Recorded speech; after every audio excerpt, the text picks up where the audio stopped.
particulière au rôle de l'État dans la régulation de ces... Ces œuvres au service de l'économie, portées sur les fonds baptismaux, sont sorties des entrailles des deux érudits. Une cérémonie à laquelle ont assisté la crème d'acteurs politiques congolais, députés, sénateurs, ministres, gouverneurs de la Banque centrale du Congo et membres du monde académique. Faillite de la raison et raison de la faillite dans l'obscurantisme de l'aujourd'hui du professeur émérite Jean Kamba Boatia et fondamentaux des assurances et banques du professeur Modeste Batilukwebo. Les deux enseignants ont, à tour de rôle, procédé réciproquement au vernissage de leurs apports scientifiques. Avec ces baptêmes, j'ai besoin de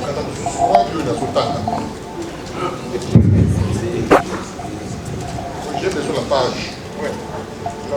Oui, nous t'acceptons gracieusement. Je peux verser le sangat. Oui, nous t'acceptons gracieusement. Ils se remettent en cause pour dire ce que j'ai entendu là-bas. Moi-même, dans ma vision, dans mon comportement, comment puis-je changer pour que j'apporte un plus pour l'édification d'une nation nouvelle? Mes très sincères félicitations, chers amis, chers collègues.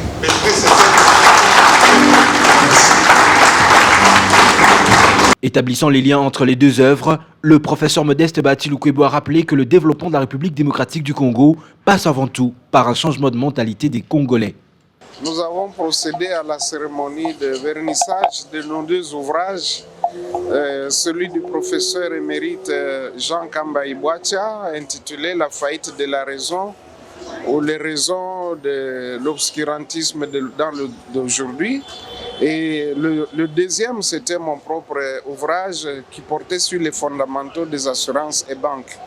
Ce qu'il faut retenir de ces deux ouvrages, c'est que la relation qu'il y a entre les deux, c'est qu'il faut une certaine raison, il faut un changement de mentalité, il faut une certaine conduite, il faut une certaine sagesse pour réussir dans tous les secteurs de la vie et en particulier dans le domaine des assurances et des banques.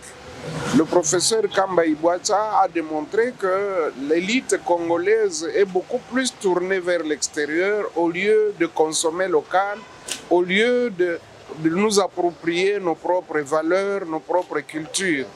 Et il insiste sur le changement de mentalité qui est un postulat pour que nous puissions effectivement décoller et faire de ce pays une grande nation.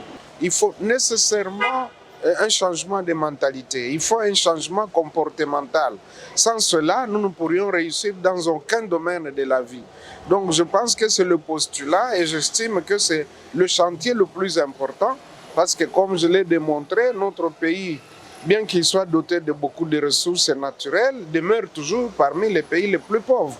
Or, il y a des pays qui existent au monde ici, qui sont parmi les pays les plus développés, les pays où le PIB par tête d'habitants est parmi les plus élevés. Pourtant, ils n'ont pas de ressources naturelles. C'est parce qu'ils ont beaucoup travaillé sur l'homme, sur le comportement, sur la discipline, sur la bonne gouvernance, sur la personne, la mise en place de personnes méritantes. Et ça, c'est très important pour nous.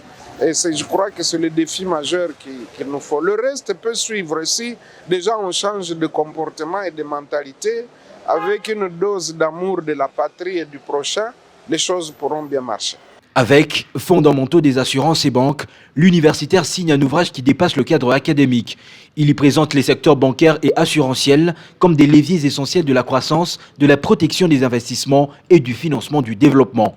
Et j'ai démontré que les compagnies d'assurance collectent des primes et ont l'obligation de constituer des provisions parce qu'on ne sait pas à quel moment peut se produire un sinistre.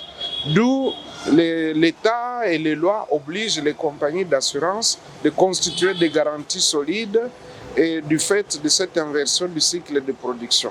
Et j'ai démontré également que le fait de constituer les provisions, ça fait donc une main importante des fonds qui sont logés dans les banques et qui constituent justement une épargne à mettre à la disposition de l'économie nationale pour les investisseurs.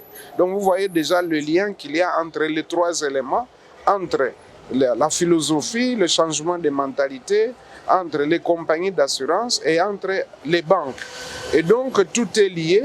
Voilà pourquoi nous avons choisi de porter au fonds baptismaux nos 2 livres respectifs, c'est-à-dire que le professeur émérite Kamba Ibwacha a baptisé le livre du professeur Bahati Lukwebo Modeste, et Bahati Lukwebo Modeste a baptisé le livre du professeur Kamba Ibwacha, parce que nous estimions que de plus en plus, entre nous, les scientifiques, nous devons effectivement commencer à nous soutenir et à collaborer étroitement pour que nos productions d'esprit puissent profiter à l'ensemble de la population et de la société. À l'heure où la République démocratique du Congo ambitionne de renforcer les bases de son économie, le professeur Modeste Bahati Lukwebo mise sur la force du savoir. Fondamentaux des assurances et banques s'imposent ainsi comme une nouvelle référence scientifique au service de la formation, de la recherche et du développement économique du pays. De quoi captiver l'attention de l'assistance.